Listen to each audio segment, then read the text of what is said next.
It's Gregory here. Big news, District 2 sports fans. Our brand new merch store is officially live.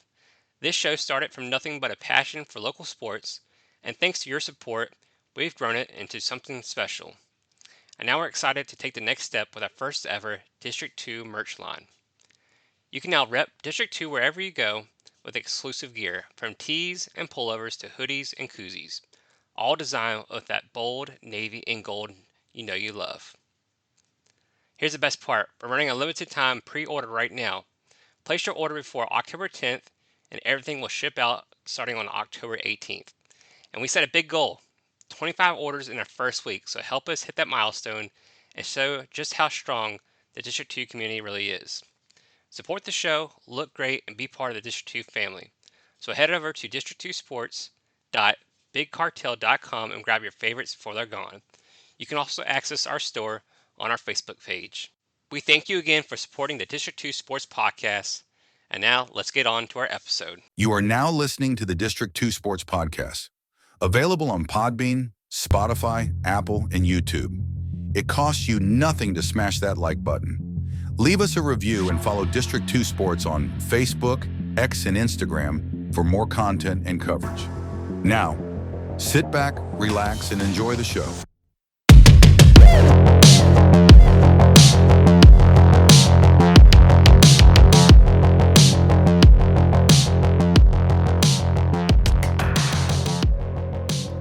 All right, so the District 2 Sports Podcast, and join us tonight is the man leading the charge for the Hampden-Sydney Tigers' high-powered offense this season.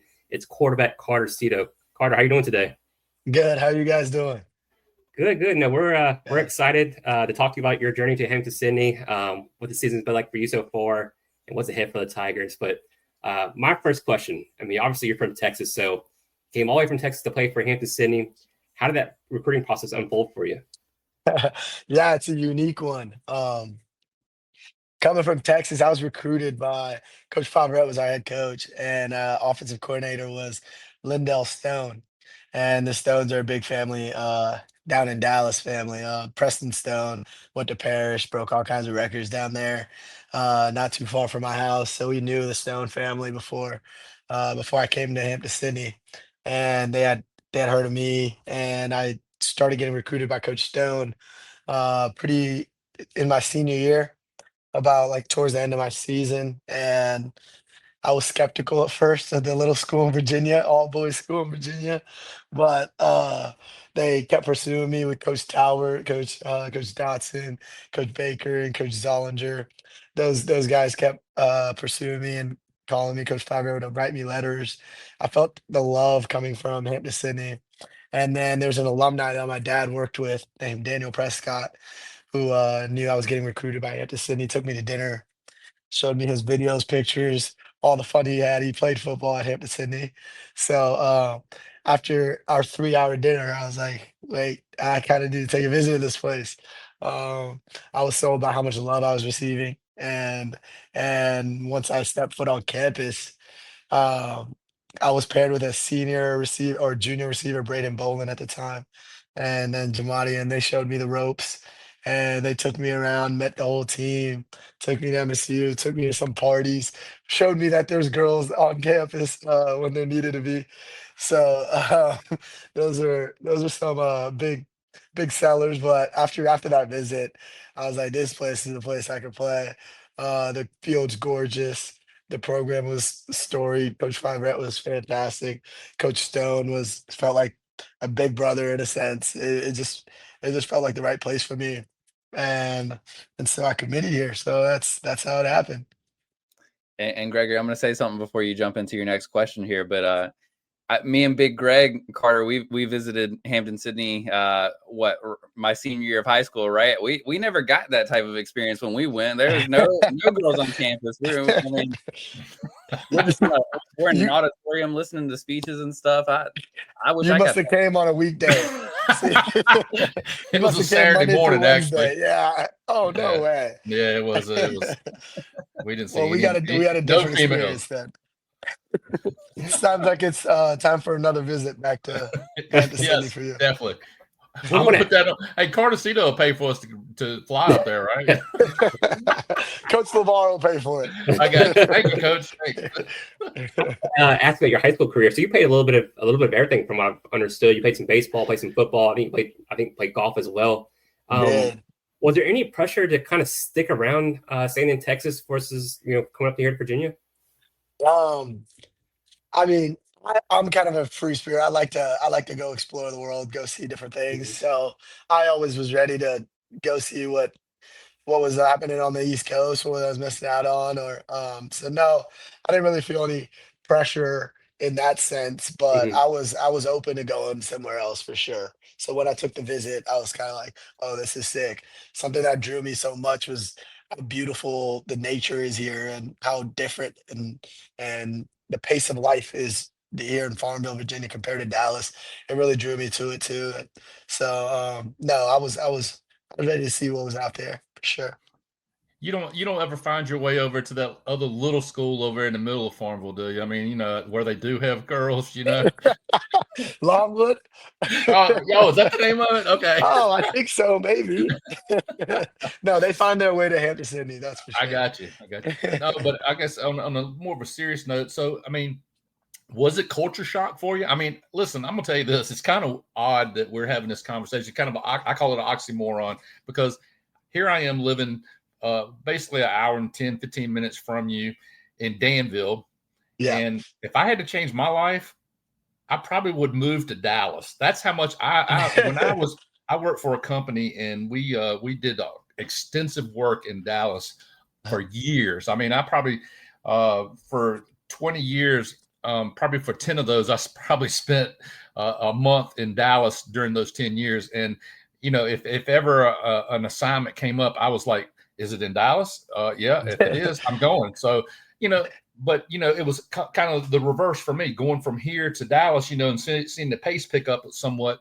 But at the same time, it was so much to do. So how do you put that in perspective? And I mean, how do you keep yourself busy, or at the same time, how do you keep life quiet so that you can concentrate on football?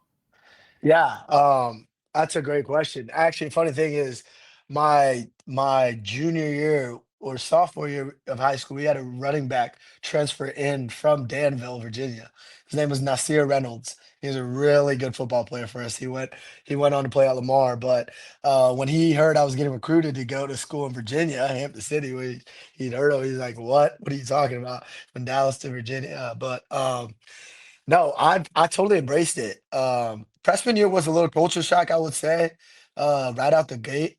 But I was paired with a roommate that's from Lynchburg, Virginia. His name is Markevius Grace Franklin, who is our star safety and the leader of one of the captains alongside with me now, which is pretty cool. But Coach Stone paired me up with him, blind roommate, because I didn't know anybody in the state of Virginia. So he paired me with Markevius. I think he did that because Kiwi's from this area and was able to basically embrace me and show me kind of the ropes and like talk about country stuff with me.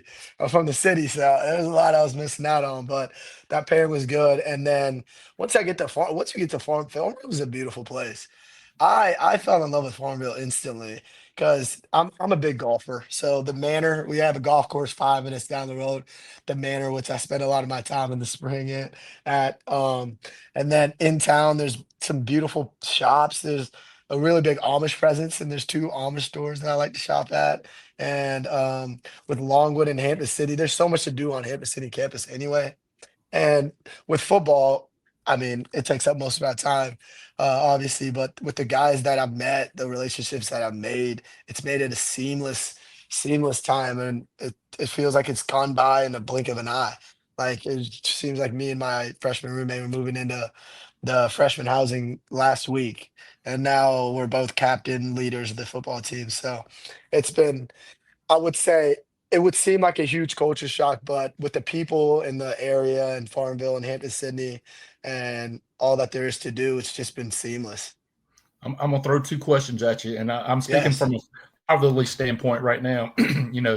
I remember having to drop off Gregory in Harrisonburg at EMU at Eastern Mhm. Mennonite, and I remember dropping Devin off at in Chapel Hill, Uh, and just being a big man and saying goodbye, smiling, and then getting in the car and just about crying your eyeballs out. So how was it for your parents? I mean, did they trust that they're putting their son in somebody's hands that they can trust and that they can allow to take mold their son elsewise? And the second question will be this. You said golf. I know you were a golfer before you got to Hampden-Sydney, but I think we were told not too awful long ago that Brazel played a little golf as well as, but he said the big man. I think Devin. Shane. I think I'm right. Yeah, said the big man was even a better golfer than he was. Shane and I golf a lot, so yeah. Okay. But, So speak on kind of the parent kind of thing too. Yes, so that's one of the things that sold my parents immediately is when we went on my visit, they embraced the whole thing. They made sure they set up a dinner with me, President Stimper, the president of our college, and my parents. They gave us tours and where we got really personal. And once you step on a Hampden-Sydney campus, you know how special of a place it is.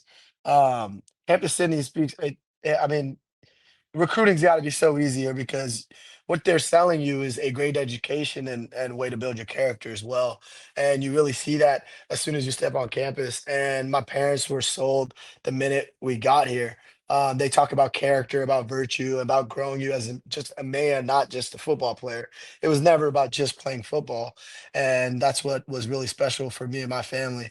We're a religious family as well, and we prayed a lot about it. And my mom especially just letting the Holy Spirit take us where we were meant to be. And it always felt like this is where God was leading us and our journey. And then I'll speak a little bit more. I think my dad might be in love with Farmville more than anyone else I've ever known. He loves this place.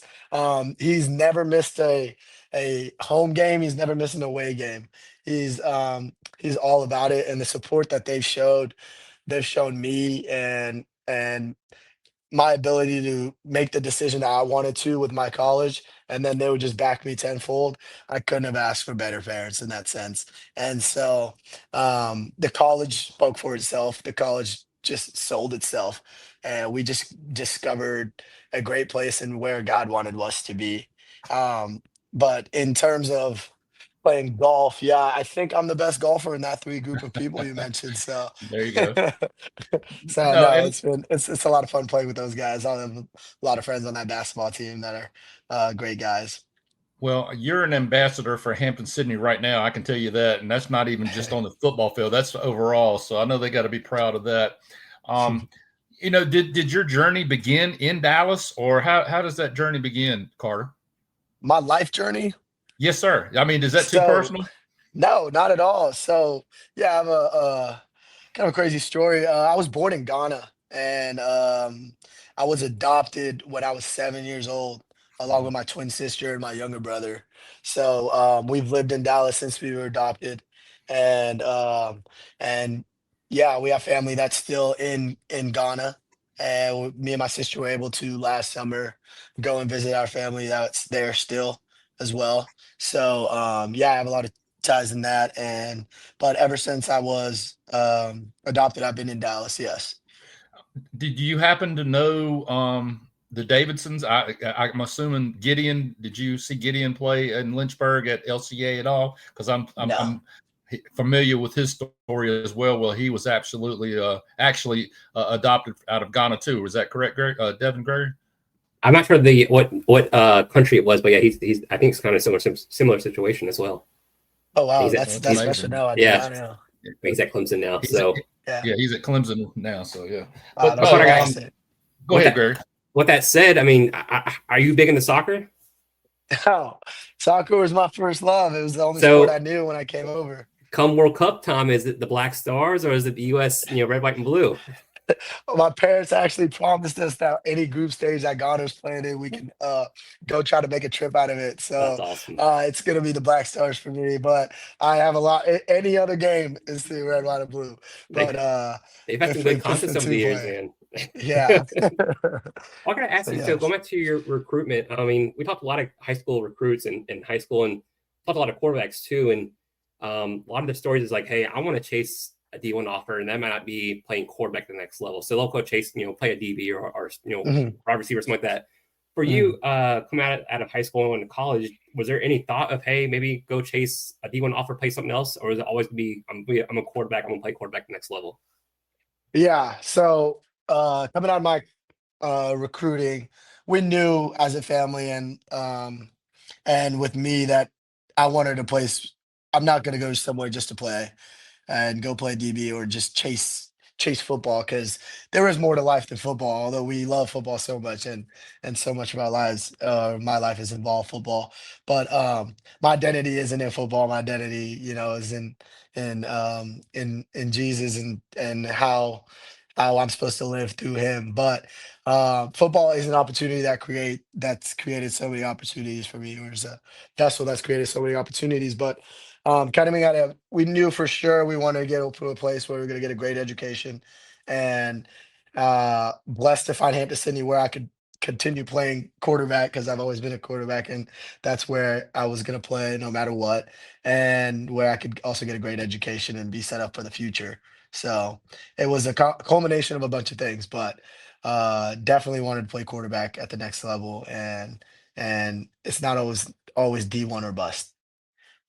So Carter, when you go out to Hampden-Sydney for the first time and visit that campus, is that the first time that you had seen snow before? I think it was like so no, so Dallas had gotten a snowstorm when I was like a couple years removed from Ghana, which was crazy. Wow. But no, family's also for very blessed. My we used to take trips up to New Mexico where my mom's from. I had a lot of family there, and where we would go snowing, skiing, and snowboarding. But I'd seen snow before, but not regularly like I was in Virginia. That's for sure. But yes, on my visit, it was kind of otherworldly. It was a very white Hampton-Sydney. It was snow everywhere, and it was gorgeous, and I loved it, and it made it even more dreamy, I guess. Carter, I know Gregory and Devin are going to get into your stats and stuff like that over the years, Mhm. but let me ask you a question. Over the last 2 years, and we did get a chance to come to the game last year, and I fully accepted the responsibility and the trip to come up there to see Carter Sido play quarterback. Yeah. And I remember 23 and 24 injuries. And listen, and I am pleased to hear that you are a man of faith. So let me tell you that first and foremost, because Mhm. it took me a long time to learn this game. I mean, or not to learn that it's a game, but to be able to Yeah. play and be able to uh, do what God says and get out and meet people and introduce God to them or them to God, either Mhm. way. But Mhm. I went to a ball game Friday night, and I want to read something to you that was texted to me. I Mhm. I won't reveal who it is, but I went to a ball game Friday night, and they had an injury that was keeping a running back out, Mhm. and then the quarterback gets hurt Friday night. So, I was texting back and forth with a gentleman and let him know that I was pleased as punch to meet him. And then he told me this. This is the quote he said, and I just wanted to see how well it fits into your perspective as far as your Mhm. injuries over the last 2 years. He says, "I've been thinking about Job all day and all that was taken from him. Every time I had moments of feeling bad for myself, I remind myself that God has put me here for a reason, and I want to Mhm. stand firm in front of my group and continue to lead by example." He told the devil, "Have you considered my servant Job, because God knew how deep his faithfulness was. Mine is currently being tested, and I can't wait to show how firm of a foundation I have. Keep me in your prayers. Glad to have met you." So I was just kind of curious, with the 2 years of injuries like that, did you feel tested? Was that just that test that you had to go through and just basically get through it? Yeah, absolutely. That's really powerful, that guy, and that's wonderfully put. But yeah, my sophomore year was the hardest thing I had to go through sports wise, athletically. Um, you work so hard all spring, all summer. I came into the sophomore year in the best shape of my life. There's a quarterback battle because the fifth year senior that started my freshman year left, and there was a returning senior, and I was a sophomore wanting to play. And there was a big battle going in this fall camp, and we all knew it. And luckily, I was able to come out on top and named starter for week 1. Um, and then Wabash, that was my very first start.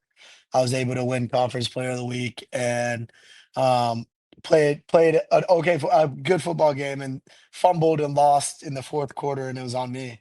That was my very first start. I lost the game, a fumble with like 2 minutes left in the game, but that was a test there. And being able to overcome that, and then going into week 2, learning from that was such a big moment in my career. And then felt had a great week of practice. Everybody, the team was behind everybody, and we had great morale. We were building momentum. Had a great half of football against the second team. I think it was Brevard, and then I get hurt for the season in the third quarter, and just like that, I'm out for the season. And I'd never missed a practice or a game in high school or all up until that point. So I had no idea I was like, what is this? Like, I thought I was invisible. I thought I was Superman. And quickly I had to find out a lot about myself and how I wanted to lead, and I felt bad for myself right out the gate. I did. And I'm not proud of it, but there's a athlete Bible study that I do here through one of the professor's wife. She holds it for Longwood and Hampden-Sydney athletes. And it's a safe space where we meet every Tuesday night and we kind of just talk about our being athletes that are living for Christ. And through that and through teammates and my coaches, and I was able to learn and grow in that part of in my journey more than any season I had before, and I wasn't playing. And so, in that moment, being able to resort back to my faith and my religion, I'm so thankful for that and the people around me. Um, it made me who I am today, and it made me appreciate every moment I had up until that point. I just thought it was owed to me, and it's not, and it never has been. It's a blessing to be able to play the sport we play. Every play we get is a blessing, and through that season, I got to watch and cheer on a senior that had given his all to Hampden-Sydney, lead our squad and win games. Andrew Puccinelli, one of my best friends, I got to cheer him on and watch his journey unfold. His senior year, and have some really cool moments and being able to share that with him, which was really special. I think that's what God wanted for me in that season. And so being able to see that changed my perspective so much. And then going into junior year, I was able to play 7 games. Uh, and I'm not going to take those games for granted just because I got hurt in the eighth or ninth game and wasn't able to play the big game. And being here, I will say, being here, the biggest thing, not being able to play in that Randolph Macon game is there's no way I can leave here without playing in that game. So, although I know those things happen for a reason, and I have my faith, and I'm back in that, I'm praying to God He lets me play in that game this year because it does mean a lot. It does. So there's 2 sides of it, and it's a constant battle, but, I know where my faith is, and so I'm grateful for that, and yeah, so I've learned some great lessons through injury, that's for sure. Not to pile on the test there. After your sophomore season, I guess your head coach is a head coaching change, and Coach LeVar comes in. So what was that process like for you as well? Yeah, that was just a lot of uncertainty in that time. Coach Faber and I had a great relationship.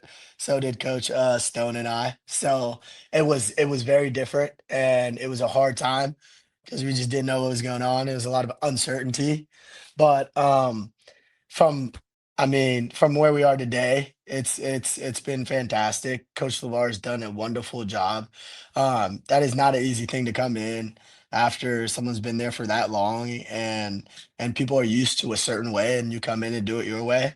And getting guys to buy in and to make a program what you envision it to be, he's done a wonderful job. And it's been awesome. The hires he's had are great, and you can see by the success we're having this season just early. Guys are buying it. He knows us better now than he did when he started. His jokes are funnier. He's it's just he's done great things with this program, and you can see see how guys are bought in and playing for each other and him and yeah, we're all striving for the same goal right now. So yeah, it was a lot of uncertainty and there was a lot of love with the old coaching staff and now there's a lot of love with the new coaching staff. So change is hard, but sometimes change is good and it's different. But Coach Lavar's done a great job making it his own program. And it was really nice to get a win against his old program this weekend. So it was really fun. Absolutely. No, we Yes. we pay attention to polls, so or rankings, or if you whatever you want to call it. Mhm. We when we talked to Coach Lavaro, my question to him was, do you consider it a slap in the face that ODAC has got you predicted fifth in the conference? I mean, we sit here and the three of us have agreed that y'all are listed way too low for fifth place. I mean, that's just ridiculous in our books. Mhm. So I guess my question to you is, do you pay attention to rankings and, does it matter to you guys, or can you simply use this as bulletin board material? I think it's the latter. I guess people don't know what they don't know. And so actions speak way louder than words. And so we're just gonna go out and we're gonna take care of business this week. We have our first ODAC game, Shenandoah, and those guys beat us last year in a way that we didn't like, and some things we didn't agree with as well at the end of that game. I won't go too much into that, but it's going to be a good one this week. And so we're just focused on that and taking it one day at a time, as cliche as it sounds. So it's good for them. They don't know what they don't know. Carter, you kind of lit up the first 2 weeks of the season. I want to know what's kind of clicking here, but just kind of read off some stats here. Just one interception, 7 TDs, 489 yards total passing, about 244 a game, about a 176 efficiency. So that's really good there. So what has clicked so far for you this year in these first 2 games? Yeah, it's a second year offense and kind of got my secret weapon back, Mason Cunningham, where we came in together freshman year and he lit it up starting freshman year. He also lit it up sophomore year, and he's kind of been my one of my best friends in the whole world ever since I stepped foot on campus. We've done a lot together, and he's like my right hand man when we get on that field.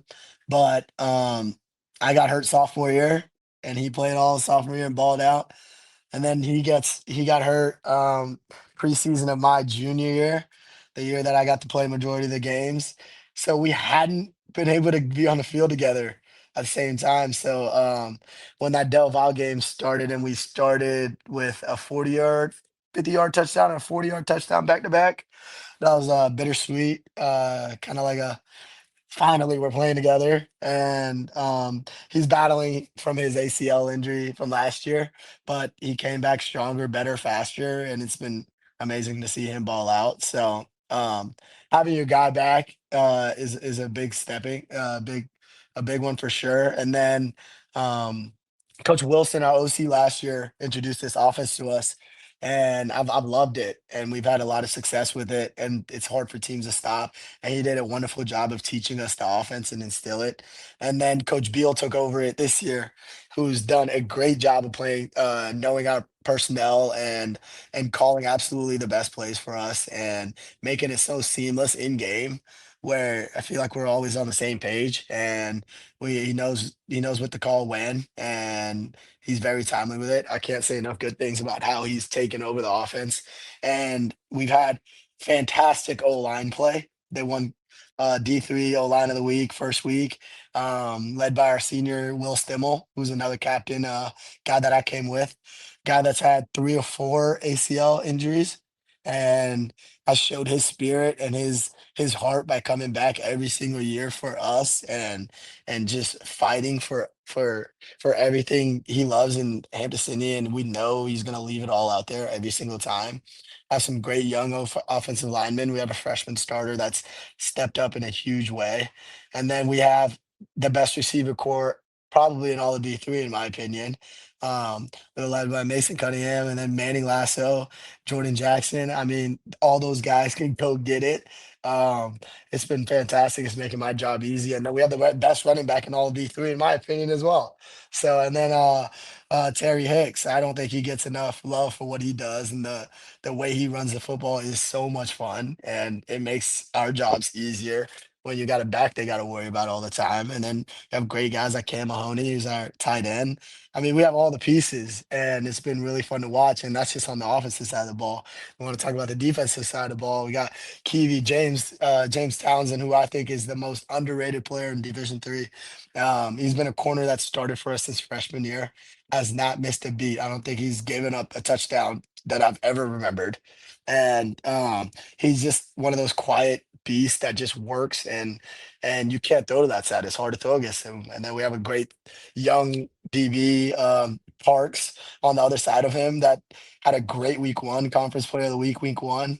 Our safety play, Kiwi's a leader captain over there, coming down hard hitter. We have athletes everywhere. And then Robert Clark, who's our other captain linebacker. I could go on and on. I mean, we have all the personnel. The coaches have done a great job. Coach Clark does a great job on that side of the ball. I mean, I can talk all day about why it seems to be clicking, but we have all the pieces in play right now, and we're just trying to keep our focus and do it one day at a time and do something really, really special here. So Carter, I want to ask, obviously we know how talented you are. A lot of our listeners know how talented you are. But for people who haven't seen you play, how would you describe your game? And are there any quarterbacks at the college or pro level that you model your game after? Oh, that's interesting. I've kind of watched my game change or like evolve. Well, I hope that's the case after 4 years at a place. But I've had great coaches that I've been able to evolve just my knowledge of the game and my comfortability. And if you asked me freshman year, I would tell you I wanted to be like Lamar. I wanted to be like Louisville Lamar. And my first game, I think I rushed for 172 yards on the ground. And I was flying around. That was sophomore year before my injury. Maybe a little after my injury, I was I bought into a little bit more of knowing where to go with the football, being able to process a little quicker. So I felt as comfortable as I could in that pocket, and kind of not protecting myself and being able to use my legs still, but just evolving my game to a better understanding to keep myself safer and to get the ball to our playmakers. We have a onslaught of talent, and I want to be the one to facilitate it there. So I'm kind of thinking of like the Rajon Rondo of the offense now instead. Or so I used to watch a lot of Clemson Deshaun Watson and early Texan days of on watch. I like the way he played football. Um, and he threw the ball really well. Lamar's my favorite quarterback, and he's one of the best passers in the game that doesn't get enough credit for his passing ability. But no, I've seen my game kind of evolved in stages. So I don't know. I don't know. I'd be interested to see what people say now about what my playing style mimics. How do you get your plays? Do you have a microphone in your helmet? No, we don't. We're signal operation. I, reason why I asked, I was just curious because I was just wondering how Lavara, what when you get up off the ground after a run or after you get outside the pocket and take off. I just wonder if he's looking down at the ground and shaking his head, or is he like just got his face covered, hoping that you get up. I mean, or that's the reason I was asking if there was a microphone in the helmet. Hey, can you not do that again? It's probably a good thing there's no microphone in the helmet for sure. Yeah, sometimes I take some hits I shouldn't probably take, but I love it. God gave me 2 legs and 1 arm for a reason. That's what our old coach Wilson used to say. So, being able to stress the defense out a little bit with the legs is definitely important. Carl, I want to ask you about Shenandoah a little bit. So obviously a big game on Saturday. They were, I think, second in the conference last year, and I think they're top 3 in the conference this year. Picked to be top 3, and they're currently top 3 in total defense too. What's the game plan, or much you can give us? How do you beat this team on Saturday? Hey, Carter, before you answer that, hold on. Gregory, ask him the question you really want to ask him. What did they do last year that he cannot talk about? No, they have a really good defense coordinator over there, and they know how to play their defense. But the game plan this week is going to play our brand of football, and it's just stay true to who we are. I don't think when we are executing, I don't think anybody in the nation can stop us if we're executing and just playing within ourselves. And so that's going to be the most important thing this week. I gotta ask you, you're a QB from Texas. I'm a huge Florida Gator fan. DJ Lagway, 5 interceptions just Saturday. Like, is that something like it just a sophomore thing, hits a slump, maybe his senior year, we'll look forward to some greatness? Yeah, it's a lot of learning. Come on, give the guy a break, man. I'm the quarterback. I'm always going to stick. It's going to be okay. I promise. I just want to ask you one more thing about, last one for me, just about the ODAC in general. How much did you know about it coming into Hampden-Sydney as a freshman? And then as you've played the last 3-4 years, what have you learned about the ODAC overall? Yeah, not much. I didn't know much about smaller D3 schools on the East Coast. I just didn't. But a school we did know a lot about was W&L. They have a big presence in Dallas, which Hampden-Sydney's catching up on, but did know about W&L and the caliber school they are. But what I've learned about the ODAC is there's so many great schools and hidden gems up here. And that's kind of been a fun thing to go back to Dallas and whether it's my dad or I just kind of talk up how like this people don't know about you don't know what you don't know. And we just didn't know about all the hidden gems that are up here, and especially in the ODAC. It's such a fun conference.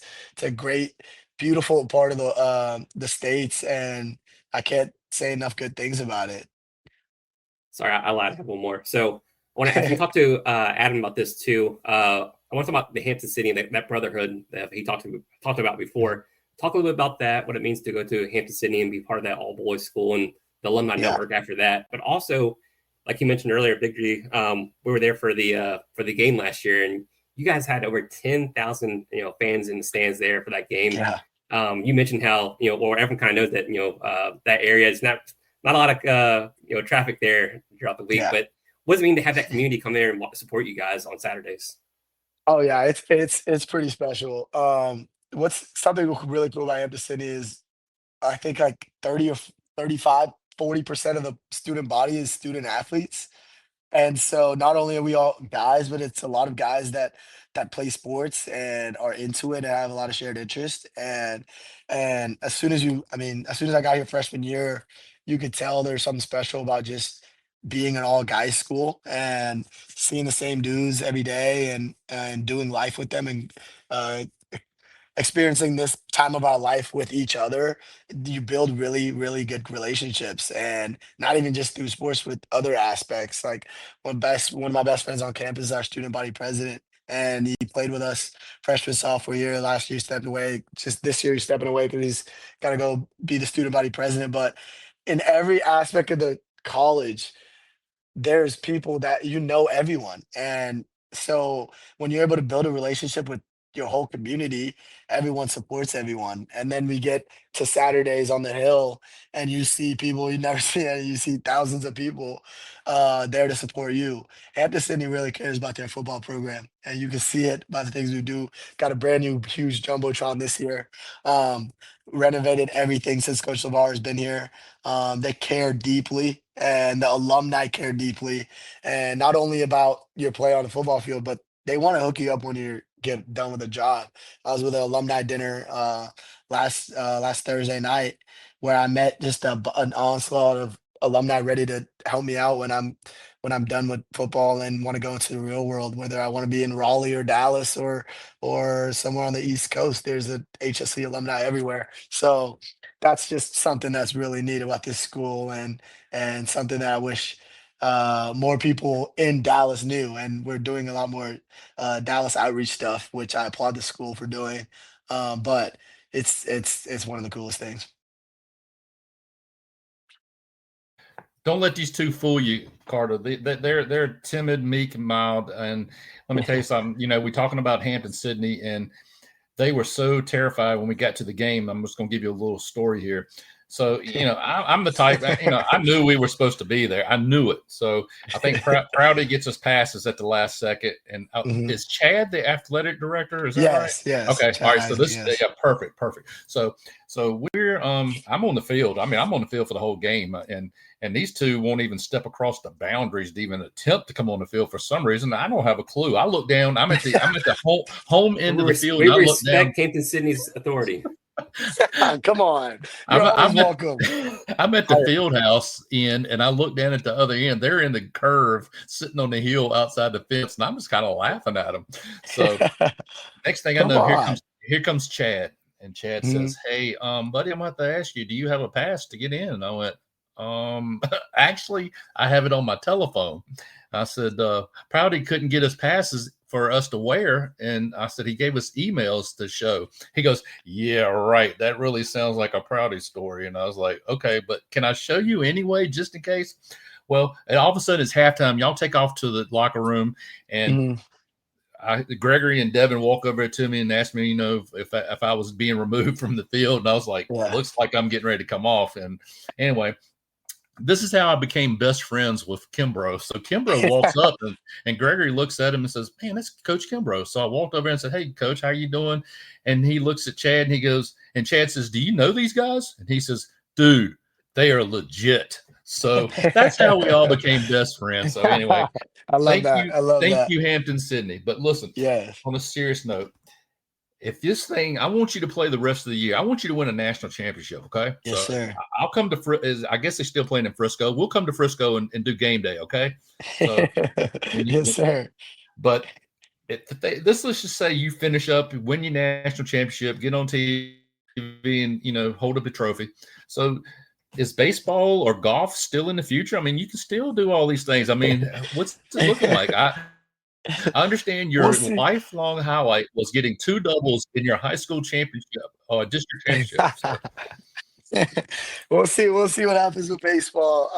Hopefully that story is not closed. I hope not, but we'll see what the arm still has, hopefully. But I won't close that book for sure. Golf is for the rest of your life, but if we could spin back on baseball, that'd be a lot of fun. All right, y'all got one more question before Devin gets to let me ask him one more thing, because I just noticed something, and I think I read it wrong earlier. So now I get to ask this question before Devin does the rapid fire. Which of the three is your favorite Godfather movie? Oh, okay. First one. Oh, maybe I got second. you. Absolutely. Hard to beat number two. Hard to beat number two there. Yeah, it's hard to beat number 2. It's definitely 1 or 2, but okay, all right. Yeah. I usually go with 1, but I like 2 as well. I mean, I hate to see James Caan get blasted in 2, but that's okay. That builds character. It's okay. Yeah, it does. Perfect. All right, Dev, it's all yours. All right, Carter, we got some rapid fire here. We've kept you long enough, so we'll go ahead and dish this out a little bit. So whatever comes to your mind here, all right? We'll see. It's a little bit different.